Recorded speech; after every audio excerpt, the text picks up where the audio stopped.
And this is part one.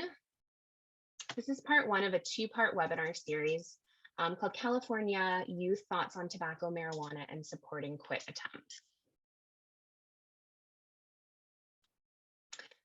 So for those of you that are not familiar with CYAN, we are a statewide technical assistance agency, and we're located in Sacramento. It's an unusually overcast and cold day today, so I kind of wish I'd put a sweater on. We offer a number of things, including technical assistance, trainings, statewide advocacy and policy campaigns. We create educational materials and publications for the field, and also provide youth and young adults who are doing work in the field with networking opportunities. We have three primary areas of focus or programs. Our first is youth in schools, and this is where we really work to increase and strengthen youth engagement in tobacco control work, to really support them and give them the tools that they need to impact local change within their communities. The second is our young adult and college program. And we really work directly with campuses throughout the state to advocate for smoke and tobacco-free college policies, and also to support transitional age youth and young adults in quitting. And then finally, which is the bucket that I fall in, is our emerging products program. And this is where we really work to educate young people and adult partners and communities about the trends that we're seeing in the emerging products around nicotine and tobacco products, and to really work to create youth-specific and impactful quit materials and support for young people. And then before we dive into things, I want to take a moment to introduce our team here. We are a small but mighty team of 8 under the very lovely direction and guidance of our managing director, Vicki Webster, and our project director, Kimberly Homer Vagadori. And I do especially want to take a minute here to recognize our program associate, Jocelyn Rodriguez. Jocelyn was an integral part of these listening sessions. She was our note taker and has the fastest typing skills I have ever seen, and really worked hard to facilitate and make sure that she was capturing the multiple voices that we were hearing from young people. And so just want to give her a shout out and recognize all of her hard work and dedication in this process. She definitely had the harder job. I just got to chat with young people, and she was frantically taking notes. So a big thank you to Jocelyn. And then jumping into our content here. So I've broken this training into 3 sections.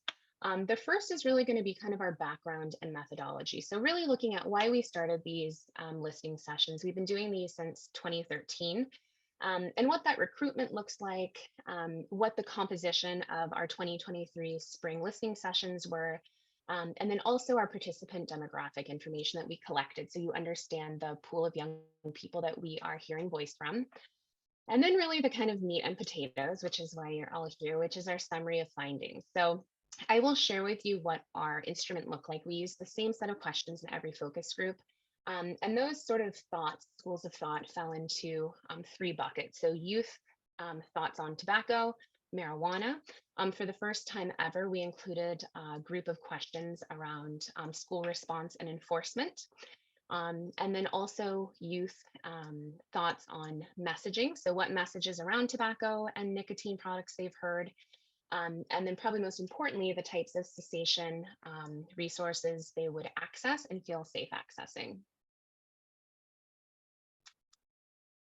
And then I do just want to say before we jump into content, and I want to make a distinction here that we are talking about commercial tobacco, not traditional sacred tobacco. So we are talking about mass-produced products that are sold for profit.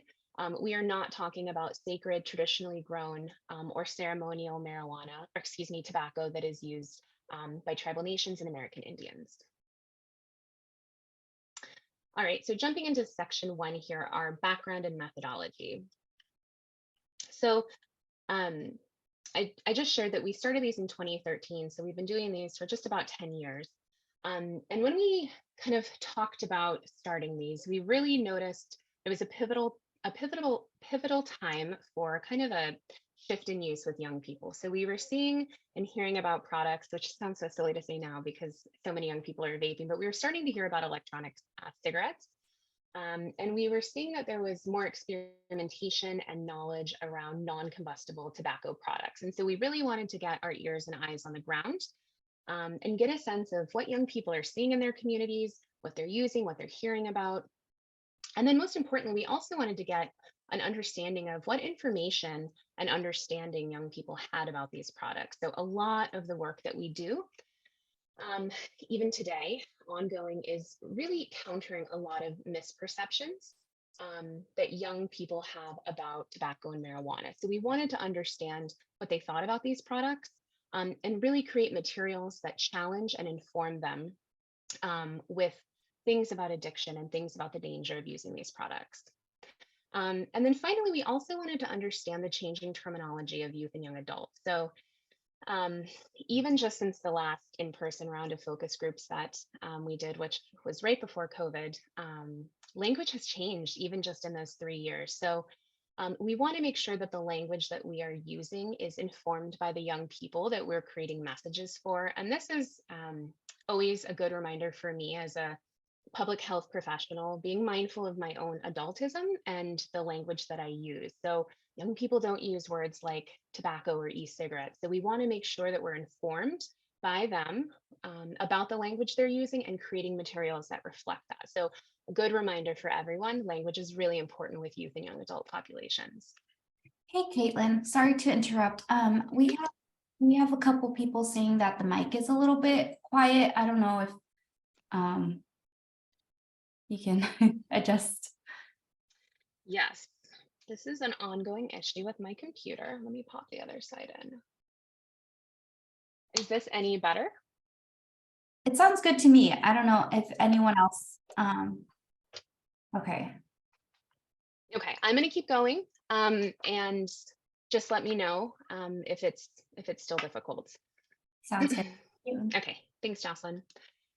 So jumping into kind of our background, we have done these since 2013, and I've listed out our waves though. So we did a wave approximately every 2 years. So 2013, 15, 17, and 18.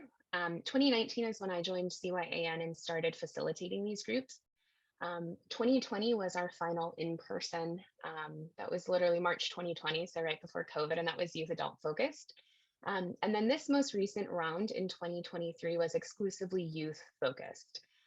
And so this was with middle school aged and high school aged young people throughout the state. And I will give you a little bit more information on those demographics in the next few slides. For the purpose of defining what that means, again, this is youth aged 12 to 18. That's an example of how we recruited young people. This was a flyer that we shared with our partners in the field. All of our focus groups were recruited through community partners and campus partners. We were very lucky to have people who trusted us and worked to facilitate linking us up with campuses. So all of these were on middle school and high school campuses in classrooms. And we just let them know, these are anonymous.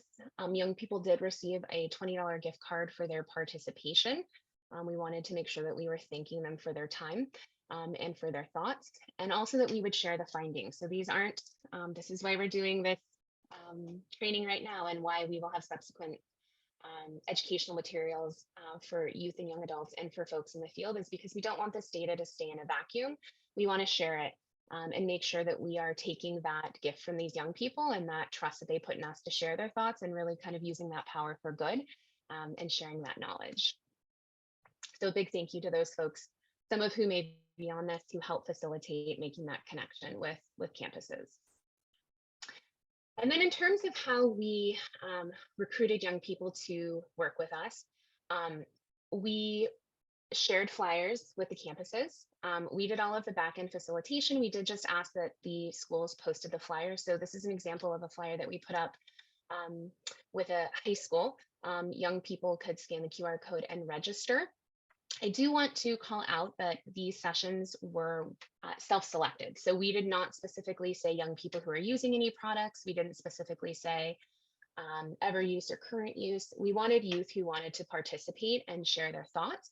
And so we didn't want to impact sample selection at all. So all of these young people self-selected to participate. And then one important call out, and I'm still changing my language around this, is that historically we had called these focus groups. And as we kind of thought about that and what that means, that tends to feel very academic, that feels very clinical.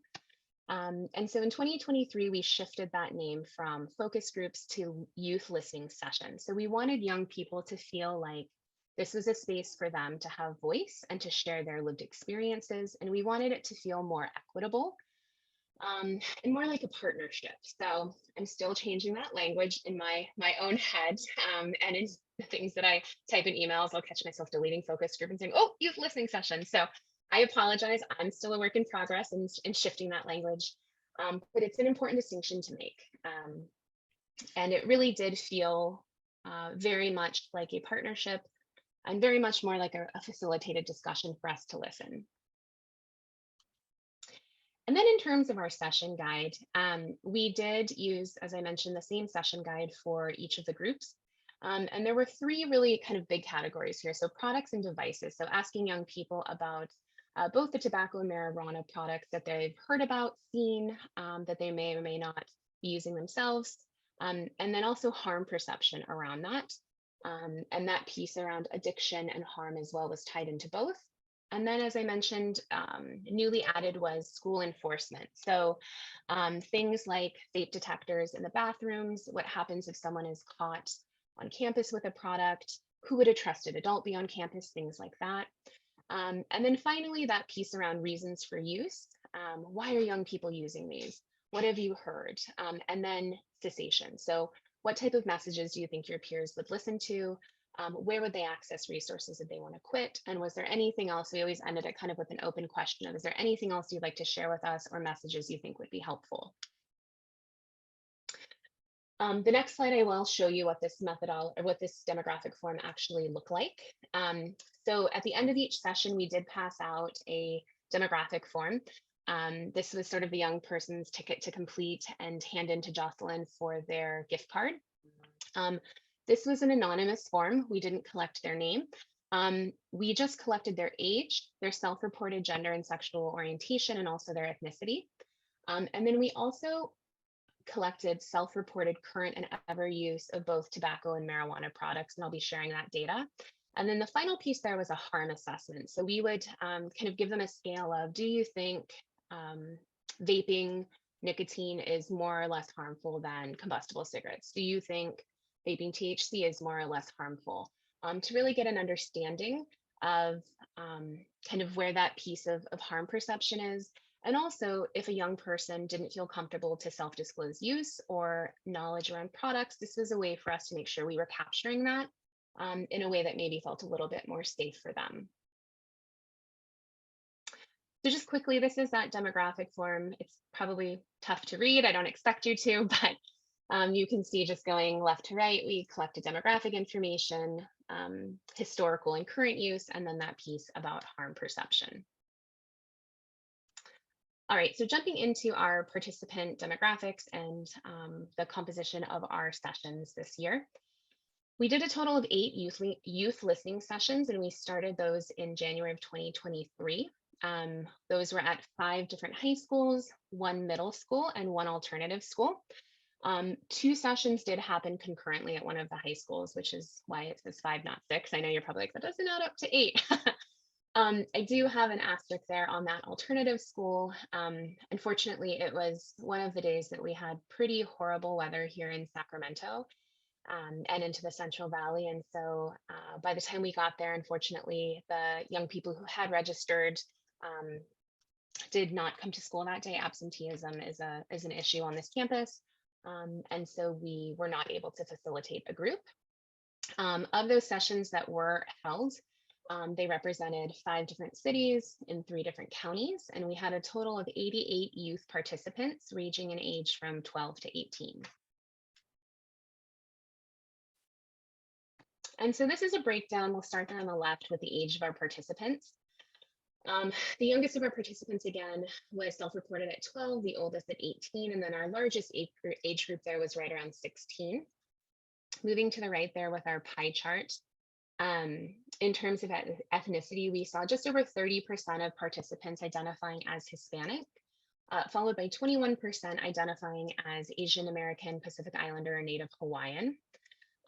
Approximately a quarter of young people who participated identified as white, just over 9% as Black, and to the right there, 6% of young people identifying as Middle Eastern. Unfortunately, we did not have any young people who identified as American Indian or tribal nation. Again, participants were self-selected. And so unfortunately, we didn't have representation there. And then finally, of those who selected that other category, which is at the top there, those were young people who wrote in answers, and those were things like Armenian, Korean, or had selected multiple identities. And then this is a breakdown here of self-reported gender and sexual identification of participants. On the left there, you can see our largest proportion of young people identified as female, just around 55%, followed by male at around 30%. And we did have approximately 10% of young people identify as non-binary or preferring not to report and share. And then our pie chart there on the right, in terms of sexual identity, heterosexual or straight was the most selected choice at right around 58%, followed by bisexual at nearly 24%. And overall, approximately 42% of youth participants did identify as something other than heterosexual. So a very diverse group of young people. And I have to say, just a side note, as a queer woman myself, seeing how far we've come since I was in high school and the courage that it takes for a young person to claim their identity is really inspiring. And also, it fills my cup just to know that we were able to create a space that young people felt safe enough to authentically self-identify. And then finally, for those folks who prefer to self-describe, just under about 6% there, we had young people write in things like pansexual, and then we had one young person who said, I just like what I like, which fair enough, I love that. So jumping into thoughts on tobacco. So I parsed this out with tobacco and marijuana. There is a lot of overlap, and even in just facilitating the sessions, I would have to say, like, I want you just to think about tobacco. I want you just to think about weed. And so there is overlap, and I'll address that, but we're going to start first with tobacco. So jumping into the data, this is disaggregated by middle school and high school tobacco use. So starting on the left, middle school, we saw about just under 80%, so it was 79% of never use of any products. 7% of young people reported some use, but not use in the last 30 days. And just about 14% of middle school participants reported current use of a tobacco product. All current and past use reported by middle school participants was reported as vaping. And then one current user did report dual usage of both a vape and also combustible cigarettes, which was interesting. But it was more of like, if I can't find a vape from my friend, I'll smoke a combustible cigarette. So it wasn't necessarily like intentional dual usage. It was more of availability of product. And then of those reporting current or past use, just under 70%, so 67% of those young people did identify as something other than heterosexual. So again, linking up with state and national data, we do know that LGBTQ youth are using these products at higher rates, and we did see that reflected throughout this demographic data. Jumping to the right there, that's our high school folks. So 72% of high school participants did report never use. So that number has dropped since middle school slightly. So we're seeing more experimentation with products. 16% reported historical use, but not in the past 30 days. That's that middle bar. And then finally, 12% of high school students did report current use of a tobacco product. So that's that bar on the far right. High school use product was more varied than what we heard from middle school students. Those who did report use reported a variety of products. Just over half reported vaping, and then exclusively, and then the other half reported using multiple products. So things like vaping, cigarillos, little cigars. We did hear about some hookah and smokeless tobacco, and then also some combustible cigarettes. And then in terms of those who reported vaping, we did see that that high school age group also had a higher rate of young people reporting current or ever use who identified as something other than heterosexual. And that was at about 62% of current users. And so then this is across products. So this is both middle school and high school students. This is not disaggregated. On the left is the historical use of, yes, I've used these products, but not in the past 30 days. And on the right is current use. So 92% of those who are reporting ever use, which again is the left, reported vaping. Probably not a surprise there. 30% did report combustible cigarette use, and approximately 8% reported usage of little cigars or cigarillos, smokeless tobacco, or hookah. 100% of those reporting current use reported vaping. For our folks who are on the right with a current use, that's that yellow X. 18% did report using combustible cigarettes. 18% reported using smokeless tobacco. We'll talk about that a little bit in more of our qualitative findings. That was a little bit more niche, like athletes. And then 37% reported multiple products concurrently. So vaping and a combustible cigarette, or vaping and smokeless. So that dual usage across products. It's interesting to look at this. When we look at sort of the folks who have historical use, we kind of see more experimental product usage on the left. But as addiction is sort of accelerating, so going from occasional use more into addiction, we see that that's really being established by vaping devices. And again, that's probably not a surprise that we see that carryover in rate of use. And this lines up with our state and national data. Okay, so getting more into some of the qualitative data here around terminology and products. So across the board in the listening sessions, young people just use the term vape. Regardless of brand. It wasn't like with combustible cigarettes back in my day, you knew the brand and that was the brand that you smoked. There isn't that sense of brand loyalty with young people. It's about what a friend has to share or what they have access to. And all of those are just called vapes. We did also hear the use of the word nick or nick stick. This was more as sort of slang, but it was like a nick vape or a nick fix. Of the young people who did have awareness of brands or products, so there was also on the demographic form an opportunity for them to list the product name. The products that came across almost in every group were Elf Bar, Flume, and Puff Bar. So disposable brands, again, not surprising. I would imagine that campuses are seeing these, and all of you have heard of these. Disposable vapes are very, very popular with young people right now. And then there was also this really interesting distinction in terms of who vapes. Vaping was, at least with the high school groups, associated as something that middle school students do, or freshmen who have transitioned in are still vaping nicotine. But as you kind of progress through high school, you really transition into marijuana use. And then in terms of harm perception around tobacco, there was some moderate harm associated with tobacco use. We've done a particularly good job here in California of really associating combustible cigarettes with being dangerous, addictive, and harmful. A lot of young people would say, like, it's only old people who smoke those. They're very gross. We see that in data represented as well, that usage is low. So we've done a great job there. Young people do, however, still think of vapes or electronic cigarettes as less dangerous, something adults use for cessation, and less dangerous than cigarettes.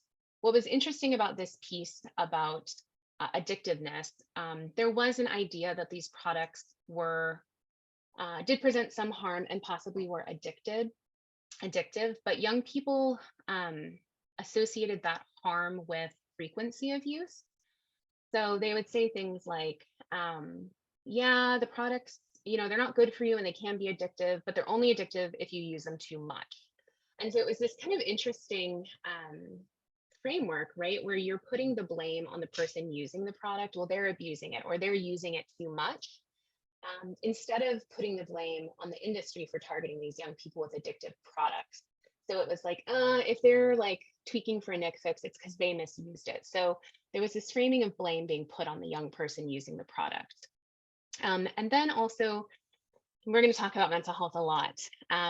Use was very strongly attributed with managing mental health symptoms. So saying things like, you know, I vape to relax, I vape because I'm anxious, I vape to get through my day. In all of our groups, we heard really heartbreaking expressions of, you know, we're struggling and we need something to chill out or numb out. And we'll see this crossover in the marijuana data as well. And then just some general observations from our group. So flavors are still very popular and pervasive. All of the young people could name a whole bunch of flavors, linked, you know, a preference, a very strong preference for flavors.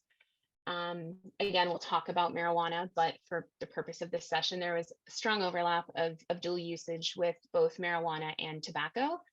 And a lot of times we would say, well, like, what are you vaping, or what are these products? And they were not able to differentiate if they were vaping, you know, a nicotine vape or a vape with THC. Some of them would say like, oh, sometimes I can smell the difference, but it really was what was available. And there wasn't an awareness of always what that was within the vape. In terms of use locations on campus, probably no surprise, bathrooms are a very popular place for use. But we did also hear about use in classrooms, specifically with vapes. They were easy to hide and conceal, things like up the sleeve, or girls would say we can put them in our bra because, you know, if they pat you down, they can't touch your bra, so we can hide them there. Parking lots, passing periods, but more than not, we would hear about bathrooms. And then, as I kind of hinted at earlier, we did hear about combustible cigarettes and smokeless from young people, but these were attributed to like very specific types of young people. So we heard that like, oh, the whole soccer team uses smokeless, or the athletes use smokeless tobacco. One young person said like, just like kind of the grungy skater people will smoke combustible cigarettes. So there wasn't an idea that there was mass use of these products. It was really like kind of a niche type of young person.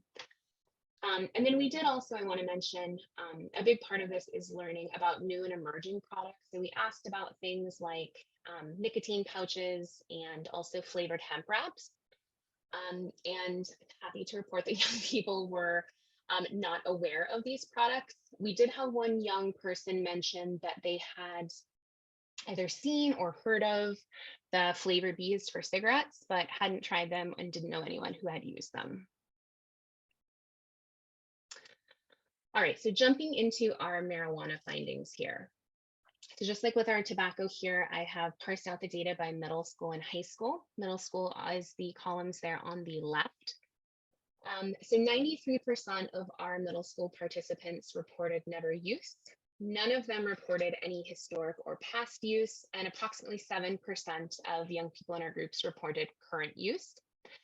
Those who did report current use of marijuana reported using multiple modes of delivery. So smoking a joint or a blunt, vaping marijuana, and also taking edibles, so ingesting edible tobacco, or excuse me, marijuana. See, even I interchange them, edible marijuana.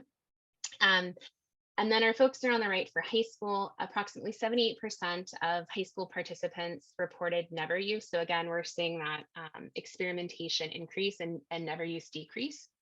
Approximately 13% reported historic use, but not in the last 30 days. And 8% of young people who were in high school reported current use. Like the middle school participants, nearly half of the high school participants reporting current use reported multiple modes of delivery.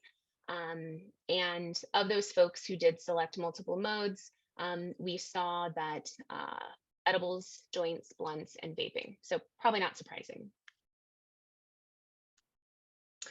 And then looking across products here. So this is comparing folks who reported ever use and current use across products. So that left column graph is folks who have reported use, but not in the last 30 days, and the right is current use. So you can see that those who are reporting current use on the right there have much higher rates across almost all types of products or modes of delivery, right, when compared to ever use, with the exception of vaping THC. I suspect that vaping THC at high levels for both current and ever use is sort of linked to that being how use is initiated, right? So that kind of occasional use, that's what is the product that is most likely available or passed between young people on campus.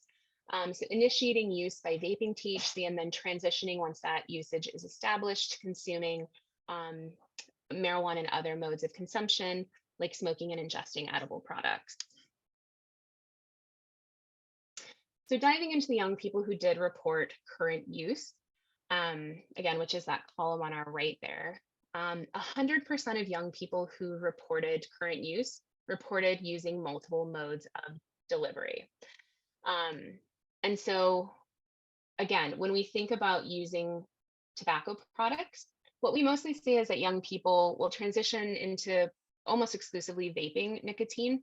They may have some overlap, about 20% of trying other products, but we're finding with young people in these groups of those who are reporting current use, they're smoking, they're eating, they're vaping. We had young people report using water bongs. So there's really more of a diversity of product type that is being used. And 80% of those young people who did self-report as current marijuana users also reported dual usage of tobacco. So again, that idea of overlap in modes of delivery, and really just utilizing and using whatever is available to them with friend groups and peers. And then finally, those who did report current marijuana use, 80% of those young people identified as something other than heterosexual. And we did have a handful of young people within that group also identify as non-binary. So again, this really ties to what we know about state and national data, that LGBTQ youth are using products at higher rates, and that we really need to be focusing on that group of young people as a priority because the use is much more accelerated. And then this is kind of parsing out and pulling out big points around the young people who reported occasional use. So this is our folks in that left corner. Like current users, there was variety across modes of delivery. Just about 3/4 of them, so 75%, reported multiple modes of delivery.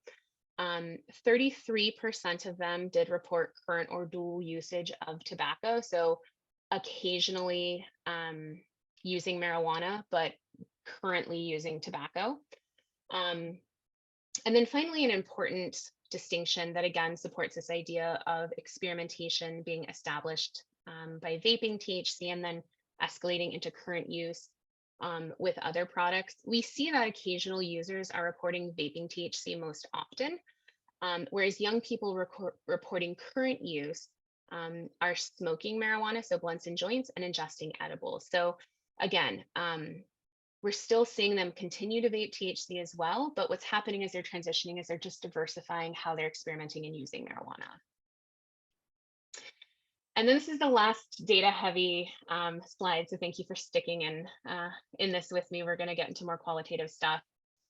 But I think this is a really important visual to really illuminate kind of what we're hearing and seeing from young people in our state with data, and also what we're hearing in these listening sessions.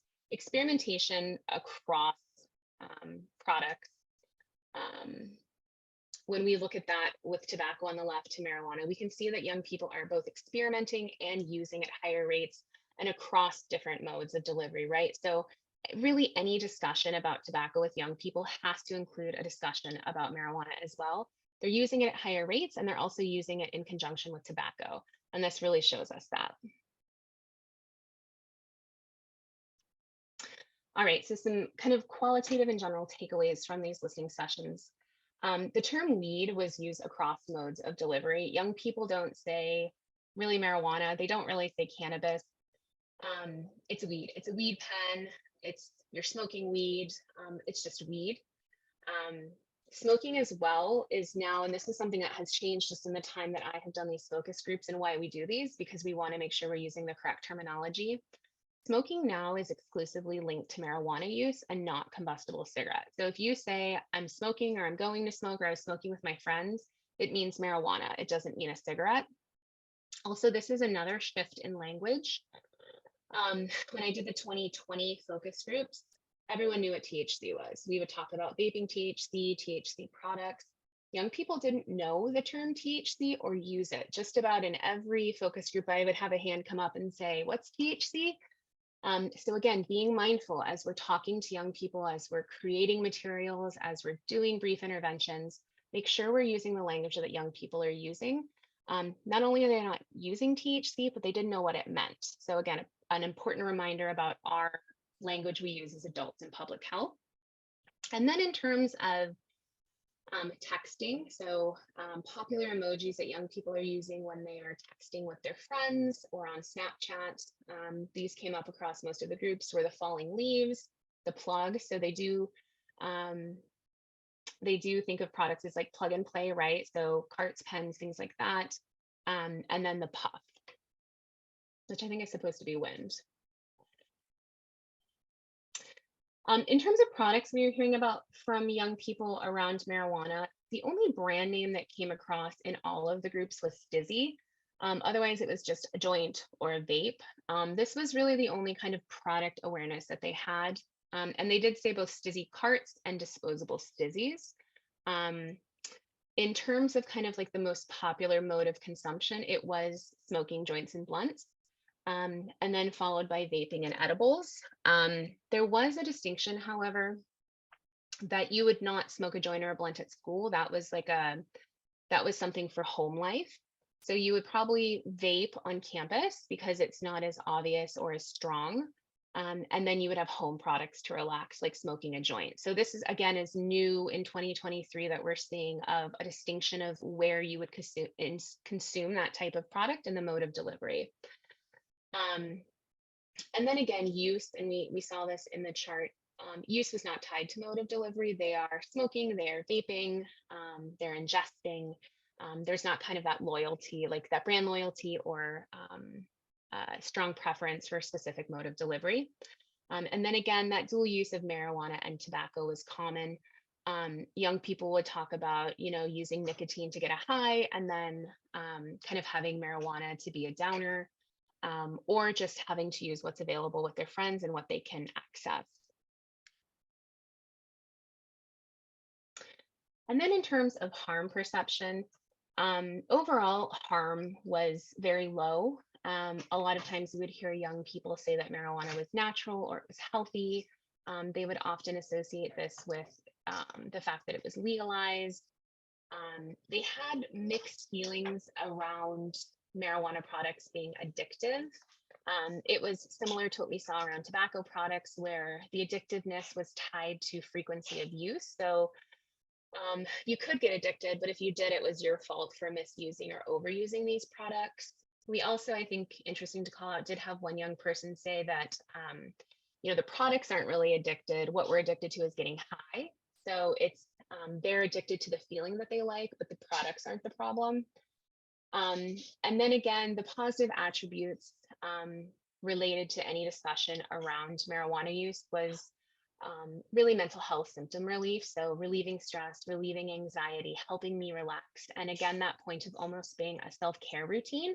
So when I get home from school, I smoke a joint because I can relax. And this is new. This is not a distinction or a train of thought that we heard in 2020. So these are new thoughts and new feelings around use and reasons for use that we're hearing from young people in this session of listening sessions or cycle. And then this is a quote from one of the participants in our listening sessions. And I can't stress enough how much young people are struggling right now and how often use of these products was tied to treating a mental health symptom. We know from state and national data that poor mental health is often linked with higher rates of tobacco use. So we see that in the data. However, this wasn't always tied to initiating use, right? So for example, in previous data, we would see the reasons for young people using tobacco being things like flavors or boredom or because there was a peer influence. However, both in our focus groups and also in the most recent California tobacco survey, we see that young people are reporting for the first time ever a reason for use being a nicotine buzz. So they actually want the buzz, they want that feeling. And we saw over 40% of young people saying that they were using a product to relieve anxiety and stress. So again, we have to include mental health into any conversation that we're having with young people to really ensure that we're collectively working to address what I would call dueling epidemics of both youth vaping and declining youth mental health. Because the reason why they are using these products and initiating use is to manage these symptoms more often than not. And then just some general observations again, and I've kind of touched on these, and for the sake of time, I'm going to go a little quickly so that we have time for questions. Again, that distinction between types of products used at school and at home was a newer development. So more likely to vape something that was discreet, but at home or on the weekend with your friends is when you would smoke a joint or a blunt. Flavors were still discussed and popular with regards to marijuana products. There was a preference for them, but really it was more of chasing the high and less about the product of the flavor. The flavor of the product. We did ask about the flavor ban and their thoughts around if that would have any impact around use.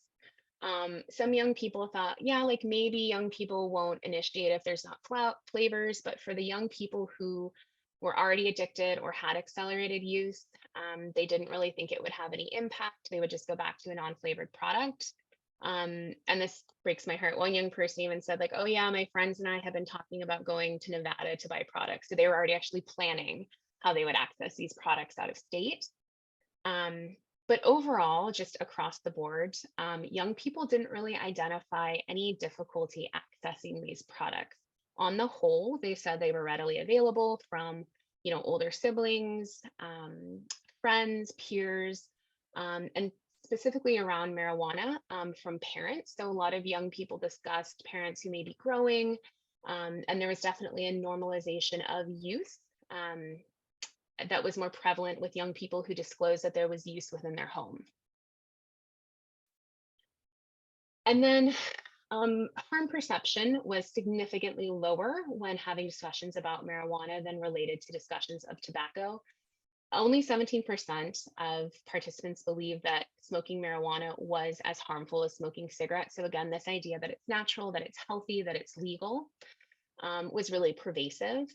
A lot of the participants, again, would talk about transitioning from vaping nicotine in middle school to using marijuana in high school. So this idea that young people are vaping nicotine because that's what they can access, and they're young and they like flavors. But then when you get into high school, that's more of an adult thing. You use it to take care of yourself. You have more friends that are doing it, and that's when you really transition. And then this was a piece that is, I think, really important, was that social norming piece. So in every group, we'd ask people, what percentage of your friends do you think are using these products? And they would say like astronomically high numbers, like every single person, or 90% or 80%. And I would say, well, what if I told you, our state data actually says this is closer to like 12% of young people for tobacco and around 20% for marijuana, and they would be really surprised. And so this idea of really norming that not every young person is using these products really surprised them. And that perception of use was significantly higher with these youth populations. And so thinking about that as we're creating materials, as we're talking to young people to denormalize use, was really surprising to them. And then getting into our enforcement piece. So young people really expressed a pretty strong distrust of adults and teachers on campus. We would ask them, who is a safe person, or who is someone that if you wanted to quit or needed support, you would ask. And, they could maybe identify one or two people, a teacher or a coach, and they would say, well, they really listen, or they really care about me. But overall, the feeling was that, and these are their words, not mine. My mom is a teacher, that teachers were snitches, and that there was a lack of trust there. Interestingly as well, there was this feeling that relationship could potentially be transactional. So even if they trusted this counselor or this teacher, there was fear of future negative impacts because teachers wear lots of hats. And so this might be a person in the future that is, writing a recommendation for college um, writing a recommendation for an internship. So they didn't want them to know that they were using these products because they didn't want any negative impact. And the fear of criminalization was very, very strong. So, yeah, I want help, but I don't want to get in trouble for smoking weed. Or, yeah, I want help, but I don't want to get expelled. And that was a very strong prohibitive factor for seeking out support within a campus setting.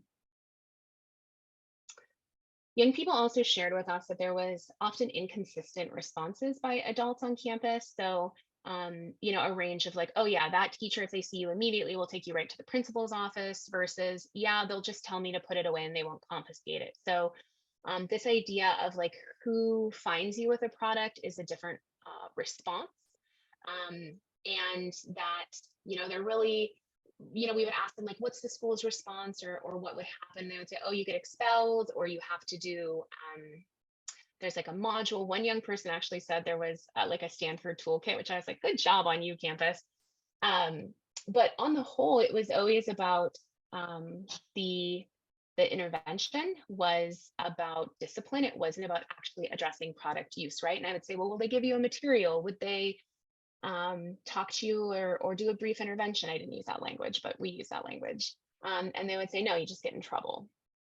And so things like pat downs and inspections would come up. And they would say, again, they can pat you down. Sometimes they'll make the girls shake the bras out. It felt intrusive. And these kind of interventions really deteriorated that trust because they often expressed it felt more about finding you with a product to get you in trouble and less about finding you with a product to help you quit and support a healthy intervention. We did also ask about vape detectors.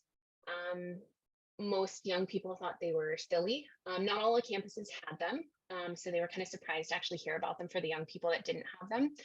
And their feelings were that young people are going to do it in there anyways, or they're just going to do it somewhere else, that they didn't feel that it was going to have any impact on use. We actually did have, in the middle of our middle school session, we did have a vape detector go off in one of the bathrooms, and there was a like fire drill, and they all had to leave. We had just wrapped up the session, and it felt both very sad and comical that while we were there doing the session asking about that this happened. And then finally, thoughts on messaging and cessation. So we would ask youth about, what kinds of messages have you seen? Where are you getting your information from? Where do you see messages and support around quitting? And on the whole, it was around social media. This is where they're getting trusted information. This is where they're seeking out information. Some of them could, identify things like truth campaigns or videos on TikTok, but on the whole, it was social media. We asked them about what they cared about, right? What do you care about? What kind of messages do your peers care about? And across the board, the kind of most positive response was to addressing mental health in cessation. So addressing, how to manage anxiety without these products, how to feel less depressed without these products, tested really well for them. We did also ask them about things like the environmental impact of disposable products. And there was some like mixed feelings around that. The sort of more affluent schools, so places like Folsom and Benicia did seem to test somewhat more positively with those, but on the whole, young people were sort of like, we have too many things to worry about. They did really respond positively to messaging around industry targeting and specifically around LGBTQ folks, which makes sense looking at the diverse group of young people that were in our participant sample. This idea that, if their community was specifically being targeted and where that money was going did make them feel like they would probably take pause, and so would their peers. And then around sort of health impacts, they did talk a lot about, and they still remember this, the cigarette in the throat or teeth rotting from, or eggs cracking open, your brain on drugs in the 90s, which is like way before their time, but they still knew these ads. But they talked about those getting their attention, but maybe not making them change their behavior because those were very far in the future. And so talking about immediate impacts on both their physical and social health tested really well. So things like if you're spending money on products, you're not going to have money to hang out with your friends, and that can make you feel more isolated. Or, if you're vaping and smoking, you're not going to be able to run up and down the court without running out of breath. So immediate health impacts did test well with them. But across the board, mental health was the strongest and most resonating message for them. And then in terms of the type of quit resources and messages they would interface with, we asked them about posters and print materials and signage. Across the whole, at least within a campus setting, they said they felt that these types of things would be ignored or vandalized. If we did put up something like posters, they said probably a bathroom, like the back of a bathroom stall would be the best place for that because you could scan a QR code in private. There was also fear of someone seeing you like scan that or read that because you didn't want people to know you used products. Things like app or text support tested very, very positively with young people. They said this was something that they would seek out, particularly so if they knew it were free and anonymous, because the fear of a parent or a teacher finding out is very strong and real with young people. So if they knew that it was anonymous, if they knew there wasn't a way for their parents to see that they were using that or to track that, they would access it. They said they likely would not call a hotline or seek out like a brochure or any kind of print material, because again, this fear of someone finding it or fear of judgment around that was still very strong. They did, however, feel very positively about peer-to-peer interventions, and this came up in several groups that they may not feel safe accessing this from an adult or having an adult give them this information, but if it were a peer or someone who they knew had used products and quit, or someone that they knew was safe, they would be maybe willing to have that conversation. And so then again, as we kind of wrap up here and transition, I really can't stress enough that young people need resources that are made specifically for young people and also address the reason why they're using these products, right? So safe, anonymous materials that address dual usage, that address mental health are really the things that young people are wanting right now. And I want to leave you on a positive note. What I want you to step away from all of this data, which is a lot, is that what we know about young people is that young people actually do want to quit. The most recent California Youth Tobacco Survey found that 40% of all youth who have used tobacco in our state within the last year either plan to quit or want to quit. And what we know about young people is that young people are the least likely to quit with support. So most of them just quit cold turkey. But when they do quit with support, they are the most successful.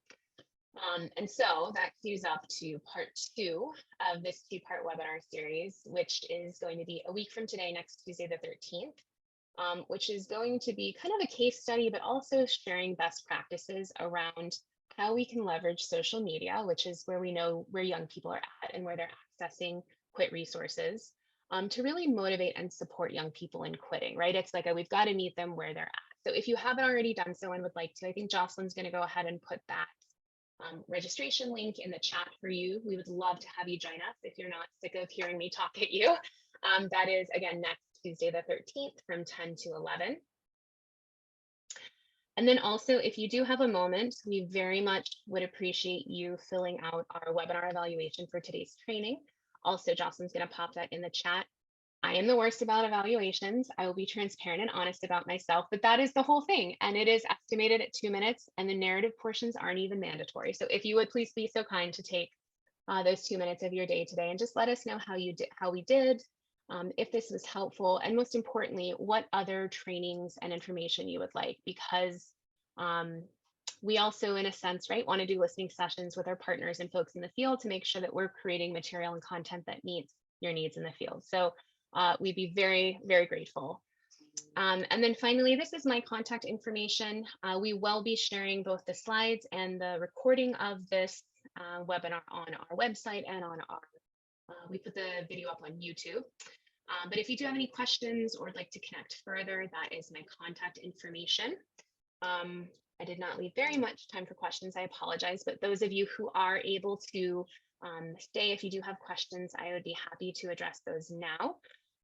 Otherwise, for those of you that have to hop off right at 11, thank you so much for joining us. And I will go ahead and stop sharing now and take any questions we might have.